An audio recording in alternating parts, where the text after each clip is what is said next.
Want help to grow your business? Download BRiN, the world's first business advisor in your pocket. To find out more, visit BRiN.ai or search the App Store today.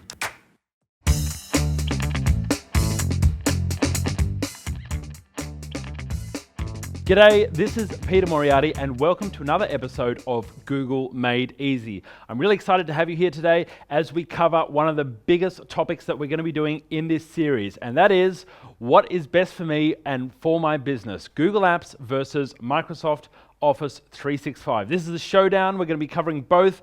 We're going to be exploring the advantages and the disadvantages of both platforms. And I'm going to be making the case that Google Apps is number one for a lot of businesses, but I hope that you join in with us and I hope that you're fully engaged. So, two quick things before we get started. Number one, we get very practical in these sessions. So if you're following along at home, grab your laptop out or grab a pen and paper to take some notes, but I'm definitely going to be doing some demos and deep diving into the apps that we're going to be talking about. And number two, please keep the conversation going. I know there's going to be a lot after this episode. Keep it going with the Business Blueprint community using hashtag Google Made Easy and hashtag Business Blueprint. And if you want to connect with me, check out all my social media profiles. You can at businessblueprint.com/experts. So let's see, what are we going to cover in this week's episode? First up, we're going to talk about how ready are you for change in your business. When we're talking about moving over to Google Apps and moving to the cloud, we've first got to talk about how ready are you to actually change? How ready are you to embrace new things? Next up, old IT versus new IT. What's the difference and where new IT is emerging and how this is going to affect your business and what you need to watch out for with your IT strategy. Next up, new thinking around integrating with server systems. We all know about the traditional server system and how that's the backbone of a traditional business IT infrastructure. We're going to be talking about how that's changing and specifically what's new about that. Next up, we're going to dive into some of the specific apps and actually go through and run through how to make sense of devices and policies. So this is part of Google Apps. We'll talk about with Microsoft policy as well. So how do devices and how do policies come into the decision between choosing between these two platforms? Next up, Outlook versus Gmail. We're going to be demoing those and what the main differences are and the advantages of Gmail. We'll go through some of the best third-party add-ons for Google Apps. Now, these are my favorites, and these really unleash the power and unharness the power of Google Apps. Next up, Microsoft Office versus Google Docs. This is the big one, the big talking point that's on everybody's lips. Next is SharePoint versus Google Sites. If you've never used SharePoint before or Google Sites, you're going to find out what they are and why you should be using them and which one is going to suit you best.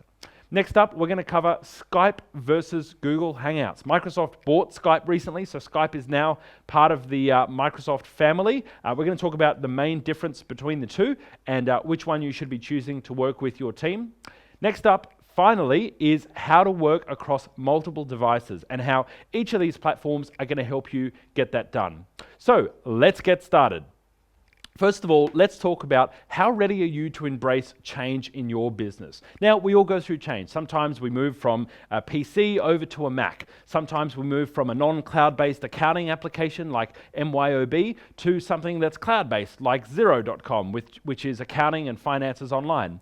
How ready are you for change in your business? Think back to the last time when you had change in your business and think, well, how hard was it? How well did you respond to it? When you're changing systems and looking at new ways of doing business and taking advantage of new ways to actually work with new technologies, you've got to have a think about, well, how do you normally approach change? Are you an innovator? Are you an early adopter? Are you really early, someone who's happy to jump in on something new and try something out to get the best advantage for your business and put yourself ahead of your competitors? Or do you like to take things a little bit easier and maybe you wait for the rest of the crowd to try things out and you sit at the back and you jump on just when things are tried and tested? Have a think about where you sit on that model and what is going to be a good move for you, because I can definitely tell you that moving to an application like Google Apps for Work is going to require a little bit of change. And for change to be successful in an organization, what we've found from working with thousands of businesses and helping them get set up on Google's ecosystem is that change only works from the top down. If you're the leader of your business and you're the owner of the business, or maybe you're in charge of driving change and innovation through choosing new technology, you need to know that the leaders of the business need to be responsible and have buy-in with this technology for it to flow through the rest of the company. It's simply not good enough to say that I'm happy to make a small amount of change for myself, but the rest of my team and the rest of the company need to make big changes. You need to make the changes as the leader of the business, and that's very important. So have a think about as you're considering different applications and different changes that you might be making in the business, how willing are you as the leader of your business to make those changes yourself? That's the first thing that you need to get down. So have a think about, is this something you're ready for, or is this something that's just going to be too scary for me and I'm going to put it away on the shelf? Next up, let's talk about the difference between old IT and new IT. What's changed and why? So I'm going to show you a couple of slides here which will show you some of the differences between old IT and new IT so we can make it really clear what we're talking about. Jump over onto my computer and let's have a look at the slides here. So the old way of doing IT, as you can see, we have the traditional office-based server. Would sit there in the office and hum away, and you might still have one of these servers in your office at the moment. And typically they sit under a desk and they're gathering dust, and each computer on a computer network is working through that server. Now, to access emails or to access files from outside of the office, traditionally you'd need to dial in with remote desktop or a VPN and connect your files, connect your data. Now that would obviously be dependent on the server system that you've got sitting in the office right now. So if you've got a slow internet connection into the office, or the server's a little bit clunky, or maybe it goes offline on weekends and it needs to be restarted, that can cause a bit of a hindrance to getting work done offshore or getting work done remotely, maybe if you want to work from home a couple of extra days a week. So the old way of doing IT is rapidly crumbling away now that we have the added benefits of cloud computing. So take a look at this slide here, and you'll see that services have now moved to cloud-based computing. Now, what does that mean? It doesn't mean that they're actually sitting up in the clouds in the sky somewhere. All it means is these services, instead of using a server sitting in your office, the servers are set in professional data centers, which are water-cooled, they're fully secured, and all of your data is safe with industry-leading security and safety practices. So, cloud-based data means that no matter what location you're connecting to your work from, whether it be home or the office or maybe on the go or at the beach or at a coffee shop, you're able to get work done no matter where you are. Now, this is a big change for people because, some people are a little bit scared and, they've got concerns and say, well, maybe my data's not quite safe up there in the cloud. And, how can I trust Microsoft, or how can I trust Google to secure my data? How do I know that it's not safer sitting in a box sitting in my office? And my response to that is, well, if you think about that data sitting in your office, you may not know, but anybody who can gain physical access to your office, so maybe somebody breaks in over the weekend, as long as they can pick up the physical box and take that box with them, there are ways for them to crack into that data sitting on the server. So that perception of my data is safer because it's sitting on a box in my office is a little bit of a myth, because anyone with physical access to the machine can still get access to it. The other part of the myth is your administrator password for the server, may even be sticky taped to the front of the server, as it is with many businesses. Or your staff, access codes for their computers are probably their dog's name and then 123. So if you think about the security of your current IT system right now, it's a little bit difficult to say that a service which is fully secured, fully encrypted with the same level of standards that your internet banking uses for encryption, and is locked away in secure data centers where your data is not accessible by anyone just walking in off the street or even breaking in because they're all fully secured buildings. It's a little bit hard to say that that's not more secure than where your data is sitting right now. Now, yes, you might not have the same level of control and customizability as you might have with a server or infrastructure sitting in your own office or maybe sitting in a private data center that you manage. But there are two main differences which are going to be a big advantage for you of using cloud-based technology.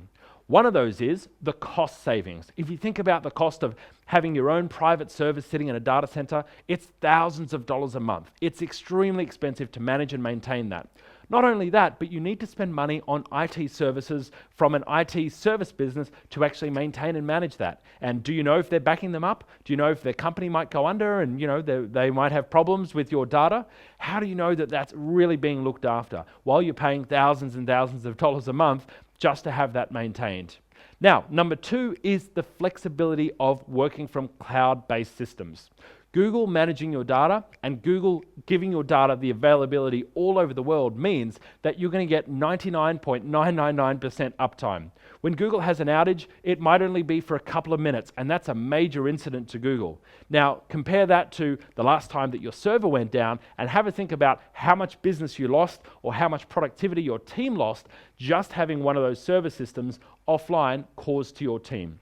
So there's some of the advantages of using cloud-based technology instead of trying to do things yourself with infrastructure.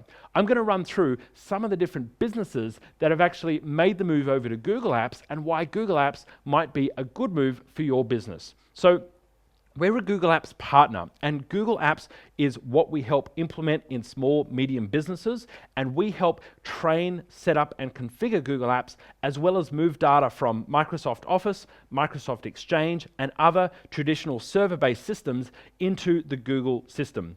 And Google Apps for Work, the ecosystem includes Gmail, Google Calendar, Google Drive, Google Chrome, Google Docs, and Google Hangouts. It also includes Google Sites, which is an intranet product, which we'll talk about later. Now, make sure you catch my episode on what is Google Apps and why is it good for my business to take you through in depth what each of the different Google Apps do and what their differences are between the Microsoft equivalents, but to show off and highlight every single plus and benefit of all of those Google Apps. For now, we're just going to be focusing on the differences in this episode.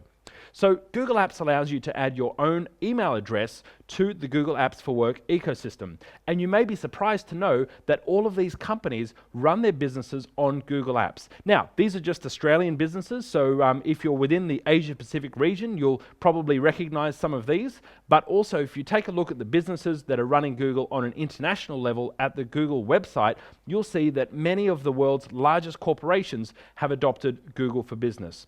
So one of our big retailers, Woolworths, which is one of Australia's largest retailers, moved 35,000 office employees and 270,000 total employees in their organization over to Google Apps, which was absolutely amazing.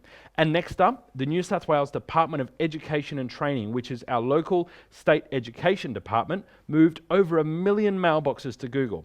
Now, these are really big wins for businesses moving from old IT to new IT. But what about small businesses? Interestingly, thousands and thousands of small businesses every month are now moving to both. To continue enjoying this presentation, download BRiN, the world's first business advisor in your pocket. To find out more, visit BRiN.ai or search the App Store today.